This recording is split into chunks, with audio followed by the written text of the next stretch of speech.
What is going on, YouTube? It is your boy MrBaboon back with a reaction video. This time we have the Vietnam War Part 1. We have a Part 2 I'm also going to be doing today.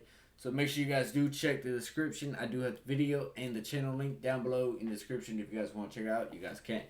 So, little long one. I think they're like 20 minutes long, something like that. So we're going to go ahead and jump right into the reaction. This is 19th century Vietnam, a feudal state with a butt ton of valuable natural resources. Hey Vietnam, do you mind if we colonize you and steal all your resources? The Vietnamese did mind, but the French colonized them anyways. France went to the powerful landowners and was like, how about you keep your power and privileges, but you help us keep everyone under control. This was a sweet deal for the French, who got rich of Vietnamese resources, but the Vietnamese people benefited very little. Only 25% of them could read, and 90% lived in poverty working for large landowners, French farms or factories. A young Vietnamese called Wen Sinh thought that this was deeply uncool, and in 1911 left for France to get an education. There he came across the works of Marx and Lenin, who described that in a capitalist system, the landowners and wealthy individuals would team up to systematically oppress the workers and poor farmers, and that powerful capitalist nations relied on the exploitation of the resources from underdeveloped nations to sustain their way of life, and that thus the only way to end imperialism and the colonialism that came with it was to end capitalism itself. This made a lot of sense to young Wen, who became a big fan. In 1919, after the end of World War I, he contacted American President Woodrow Wilson's team in Versailles and gave them a petition asking for help in turning Vietnam independent. The request was ignored. At the same time, independence movements were growing in Vietnam. Although they were led by the Communist Party, they had wide support from people who wished to see a free Vietnam. In 1930, workers at a Michelin plant in Phu Dien went on strike to protest their terrible working conditions. The French brutally crushed the strike and executed the leaders by guillotine. The movement was interrupted when Messerschmitt decided to invade Poland and then France, which severely limited France's ability to manage its colonial empire. Yoink, said Japan, immediately taking over Vietnam and its resources. Although they too were brutal in their occupation, the Japanese victory over the French sent a clear message. The Europeans were not invincible. Wen returned to Vietnam and took on the name Ho Chi Minh. He then founded the League for an Independent Vietnam, or Viet Minh for short, and soon began guerrilla warfare against the Japanese occupiers. Who is this? I'm the OSS. The what?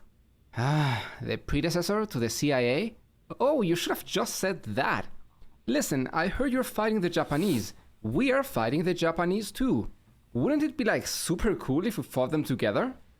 How do I know I can trust you? I'll give you tons of weapons. You son of a bee. I'm in. The OSS supplied the Viet Minh with weapons, munitions, food and medical supplies and promised that the US would later support an independent Vietnam. The fighting was devastating for the Vietnamese, and in late 1945, Japanese appropriation of rice farms, accompanied by floods and poor weather conditions, led to a terrible famine that caused the death of between 1 and 2 million Vietnamese. Damn. Hey, welcome to the barbershop. We'll be with you shortly. Take your pants off. Start. The Viet Minh did their best to help, often stealing food from the occupiers and distributing it among the starving villagers, saving countless people and gaining incredible amounts of support. After Japan surrendered, Vietnam was finally free. So on September 2nd, Ho declared the Democratic Republic of Vietnam. He was reportedly a huge fan of the US, even having a picture of George Washington and a copy of the US Declaration of Independence on his desk. Shit. He even sought the advice of an OSS officer in framing the Declaration of Independence. The Vietnamese Declaration begins with, "All men are created equal. They are endowed by their creator with certain unalienable rights. Among these are life, liberty, and the pursuit of happiness." Sounds familiar? Wow, that is so moving. You totally made me reconsider my stance on colonialism. Really? No. The moment Allied forces left the country, the French army began retaking Vietnam. They recognized the DRV above the 17th parallel, but demanded it became part of the French Union. Okay, let's agree that coaching China will get to vote on whether to unite with me or join the French Union. Deal? Deal. What are you doing? Oh, coaching China is joining the French Union. But we just agreed I have no idea what you're talking about. Negotiations broke down. The Viet Minh wanted nothing short of Vietnamese independence, while the French were unwilling to lose control of their former colony. By December 1946, violent skirmishes broke out across the border, and the French attempted to reoccupy the north by force. But the north resisted. They had bled and died for independence against the Japanese and were not going to give it up without a fight. Alright boys, the Vietnamese are resisting our occupation, so we need a new approach. Nuke 'em! How about we rebrand? The Viet Minh are communists, right? So we are not colonizing them, we are liberating them from communism and maybe in the process taking all the resources. Can't we just let them be free? I mean, we have already extracted enough resources from them. Don't they have a right to You. Let's go with your idea. The French returned the former Emperor Bao Dai to Vietnam from Hong Kong and recognized him as the leader of the Republic of Vietnam. Bao Dai received support from the upper classes of Vietnam, and the war turned into a civil war. In 1949, Mao Zedong came to power in China. Whatever Vietnam needs and China has, we will provide. He recognized the DRV as an independent country and began sending tons of weapons and munitions to Vietnam and even helped train their fighters. China had its own reasons to help Vietnam. After all, they were seeing an anti-communist crusade just a few miles from its own border, and they were getting a little nervous. For them, defending Vietnam was not just about defending a fellow communist country, it was a matter of national security. What's that? Harry Truman is now president of the United States, and he is really scared that communism will take over the world. So he gave Western Europe a bunch of money so that they would depend on them and not the USSR. He then founded NATO and in 1950 joined the war in Korea. Well, if you want me to join your Russia club, you'll have to help me against the Vietnamese. Deal. Truman didn't need much convincing, and by the early 1950s, the US was paying for 80% of the French expenses. American support got to the point that the French Air Force was mostly comprised of American planes. The war in Indochina became France's #1 dollar-earning export. But it didn't have to be like this. In 1945 and 46, Ho Chi Minh had written at least 8 letters to President Truman asking for his help in bringing the matter of Vietnamese independence to the United Nations. Despite the fact that Ho Chi Minh and his followers had worked closely with the Americans against Japan, and despite the fact that Ho was much closer to the US than to the USSR, the Americans didn't answer any of the letters and instead sided with the French. Ho was, after all, a communist, and ho, he had to go. Shit. When the war began, the French controlled most of the large cities in South Vietnam, where the rich elites granted them full support. But the Viet Minh controlled the countryside. The war was brutal and bloody, and neither side was making real progress. Hey, how about we talk this out? Okay, but let me ask my mom first. Mom, can I go to peace negotiations with North Vietnam?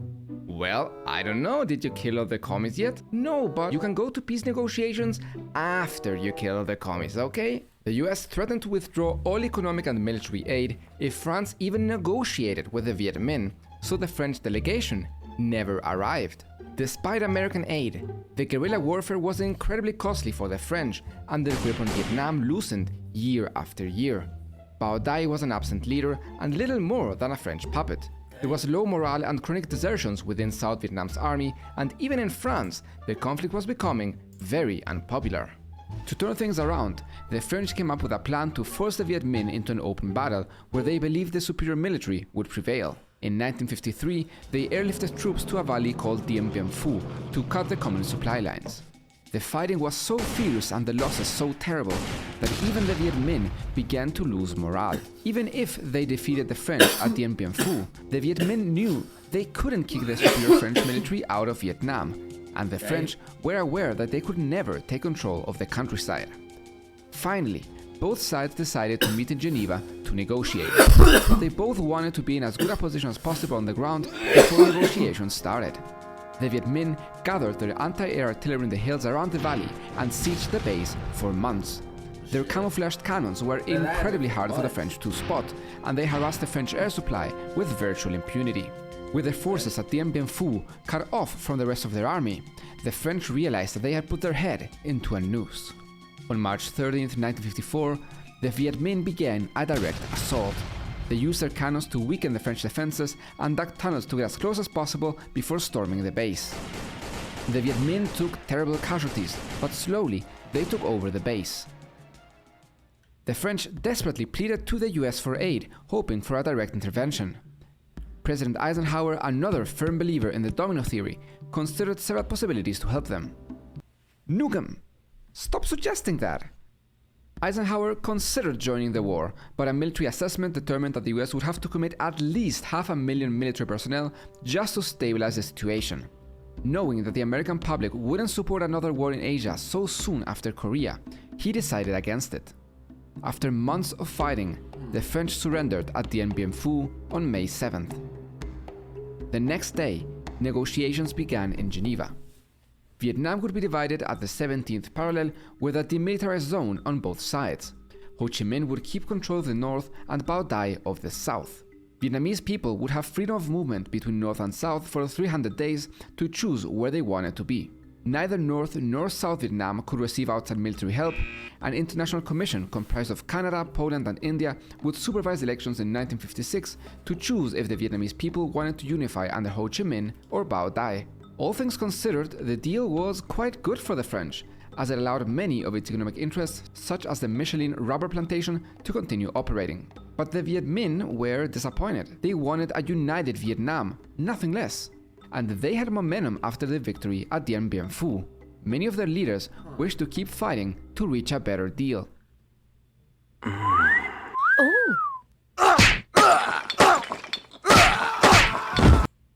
Okay, all in favor? I agree. I agree. I agree. We don't agree. Neither the US nor South Vietnam signed the Geneva Accords. The United States even refused to recognize the independence of North Vietnam. While the negotiations were still taking place, the US set up a special paramilitary unit in South Vietnam led by CIA operative Edward Lansdale. And their first mission, weaken the North by making as many people as possible migrate south through psychological warfare. The CIA created propaganda slogans and leaflets appealing to the devout Catholic with themes such as Christ has gone to the south and the Virgin Mary has departed from the north. But they didn't stop there. Gather round, everyone. Look what I just found. I hold in my hand an official Viet Minh document detailing the horrors they want to do to all of you. But why is it in English? We all speak Vietnamese. What do you mean in English? I specifically told them to. Damn it, Thomas, you had one job. In the days following this massive campaign, refugee registration to the south tripled. The CIA also infiltrated paramilitary forces in the north, contaminated the oil supply of the bus company of Hanoi to wreck the bus engines, sabotage the railroad, and much more.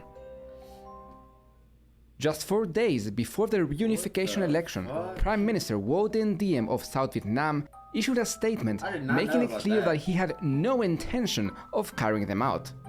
Come on, man, we had an agreement.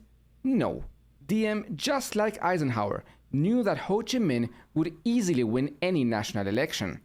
Eisenhower wrote in his memoirs, "I have never talked or corresponded with a person knowledgeable in Indo-Chinese affairs who did not agree that had elections been held as of the time of the fighting, possibly 80% of the population would have voted for the communist Ho Chi Minh as their leader." So, the Eisenhower administration ensured that Diem postponed the elections as long as possible.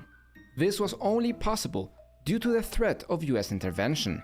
Without it, the South could have never refused the elections without being immediately overrun by the Viet Minh armies. The US justified their support for Diem by claiming that elections wouldn't be free, but that didn't really make any sense.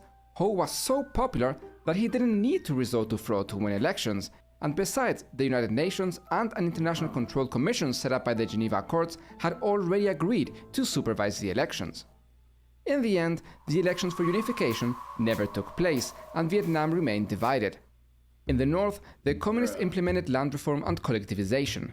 They also repressed class enemies, killing several thousand people. Ho Chi Minh later admitted that they had gone too far and gave some of the land back. Still, the reforms were a success. Food production increased by 60% and the economy surpassed its peak under French rule. It also made the party incredibly popular. At the same time, the South was in political turmoil, filled with powerful warlords and religious factions clashing for power. Shit. President Eisenhower chose Diem as the man to build South Vietnam around. In 1955, Diem challenged Bao Dai for leadership and heavily rigged the votes. Just go for like 60%, we don't wanna be too obvious. You promise to be discreet?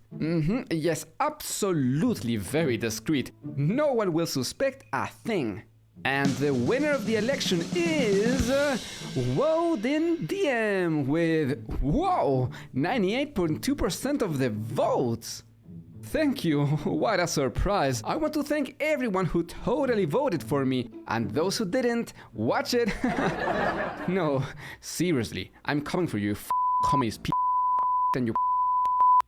Diem immediately imprisoned 20,000 political opponents, many of whom he inaccurately accused of being communists, and in complete violation of the Geneva Accords, the US sent 350 military men to Saigon to begin building up its military. By 1959, the country was still divided, and Ho Chi Minh and his party really didn't like that. To them, it appeared that the only thing the war had achieved was to replace their French colonizers for American ones. Okay guys, we need to do something about those pesky Americans. Damn. We've had enough wars, let us focus on the North first. Let's become prosperous and successful. That will inspire our comrades in the South to join us. Yeah, right, the Americans will never allow it. We all know that they have one goal, to destroy us and everything we believe in. Well, what do you propose then? We go for the South first. We will show them our peaceful ideas and way of life. By force. The Viet Minh went with this guy's idea and formed the National Liberation Front, a formal political face for the insurgency they were sponsoring in the South. Their military arm became known as the Liberation Army of South Vietnam. President Diem dubbed them Vietnamese Communists, or Viet Cong.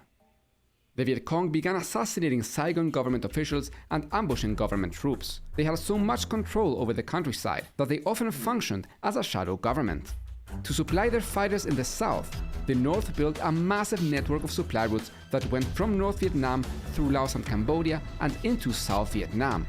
This was the beginning of the Ho Chi Minh Trail. Diem was quickly losing control over South Vietnam. The new US President John F. Kennedy increased military aid from 700 to 16,000 military personnel by the time he was assassinated. He also gave them millions of dollars and logistical and air force aid that allowed the South Vietnam Army to expand to 200,000 strong. On January 2, 1963, the South attacked a Viet Cong position around the village of Ap Bac and got pummeled. 3 Americans died in the fighting. In the meantime, Diem was becoming increasingly unpopular. He was a devout Catholic and continuously favored pro-Catholic policies, going so far as banning the public display of the flag of other religions. And if this was not bad enough, the law came into effect right on a Buddhist holiday. This led to massive demonstrations which were brutally suppressed, which led to even more protests, during which a Buddhist monk immolated himself. Diem's sister-in-law, who had the role of First Lady, openly mocked the dead monk. Let them burn and we shall clap our hands. What the If the Buddhists wish to have another barbecue, I will be glad to supply the gasoline and the match. What the fuck? This was too much for the US ambassador in Vietnam and the match. Actual quote. I didn't make it. What the fuck? That's fucked. This was too much for the US ambassador in Vietnam, who determined that Diem had become a liability. The US then supported a coup that ended up killing Diem. Kennedy was assassinated a few weeks later, and Lyndon B. Johnson became president. The Viet Cong exploited the power vacuum and increased aggression in South Vietnam. They even sank an American ship moored on the Saigon River. During a storm on August 4th, US ships at the Gulf of Tonkin claimed to be under attack by the North Vietnamese while in international waters. As a response, Congress authorized the Gulf of Tonkin Resolution, which allowed President Johnson to increase military presence in Vietnam. We now know that there was no real attack on US ships, but whether it was an honest mistake due to a system malfunction or if it was a deliberate lie to escalate involvement in Vietnam remains unknown. Here's one thing you need to do before you buy anything online. Don't spend another dime on Amazon until you watch this first. It is now 1965, and the Pentagon estimated that there are between 20 and 100,000 Viet Cong and North Vietnam soldiers present in the South. LBJ wanted to avoid an escalation with China and the Soviet Union, so he decided to start off with small attacks and increase the strength as needed. To intimidate the North into surrendering, LBJ authorized a series of bombing raids just north of the 17th parallel. Then, in Operation Rolling Thunder, American planes bombed key military infrastructure. Hey, I know that you guys are kind of getting wrecked by our airstrikes, so I'll offer you a deal. I'll call off Rolling Thunder and initiate a massive aid deal for the North if you agree to stop supporting the Viet Cong and recognize the South as an independent, non-communist state. Okay. Wait, really? No. Rolling Thunder failed to achieve its goal. In June 1965, the Viet Cong overwhelmed several regiments of the Southern Army, including 3 US-trained Ranger battalions, and captured the provincial capital at Dong Xoai, just 60 miles from Saigon. To add to the chaos, there was another coup in Saigon. With South Vietnam in such a fragile state, President Johnson now had to choose between losing Vietnam and sending American troops. You may be able to guess what he chose to do. The American army took control of the battles and relegated the ARVN to improving relations in the countryside. But the South Vietnamese were not pleased with being shunted aside while Americans took over the war. Besides, they were prone to corruption and violence, which often undermined the purpose of the operation. The country didn't have the infrastructure to support such a large military operation, so the US had to build it themselves. With thousands of American troops arriving in Vietnam, Rolling Thunder now focused on bombing the Ho Chi Minh Trail to cut off the Viet Cong supply lines. But the North, with a lot of help from China and the Soviet Union, was getting very good at defending their skies, and their anti-aircraft system was becoming formidable. On April 3, 1965, the Northern Air Force intercepted the US bombing of the Tan Hoa Bridge in one of the war's first air-to-air engagements. Although they lost all their planes, the Vietnamese did manage to take down 2 supersonic American warplanes in a dogfight. The message was clear. The North was not going to let the Americans control the skies without a fight. During Operation Starlight, the US launched a surprise attack on a Viet Cong position at the village of Van Tong. The Vietnamese fought ferociously, and although they were defeated and lost 600 fighters, the US also took hundreds of casualties. Americans got another costly victory at Ia Drang, where 3 North Army divisions tried to cut South Vietnam in half. The Americans were beginning to grasp the magnitude of the casualties they would face. Okay. Now we got to do part 2, which is this one right there. We get to do part 2 today. We're going to do that here as soon as I end this episode right here too. Very interesting. I would say I like the animation and everything for this channel. I really do like that. I don't know. I just like the way he does it. It's pretty cool, I will say. Definitely probably gonna subscribe to this dude, I will say. No. But we're gonna get the next one. Check the description. I got the video and the channel link down below in the description. If you guys want to check it out, you guys can. I think this is going to do it for this video right here. I got part 2 I got to go do. Make sure you guys do watch that one too. Like, comment, subscribe, turn on post notifications, ring the bell if you guys are new, so that way you guys don't miss the reaction videos, the gaming videos, past live streams, all that stuff.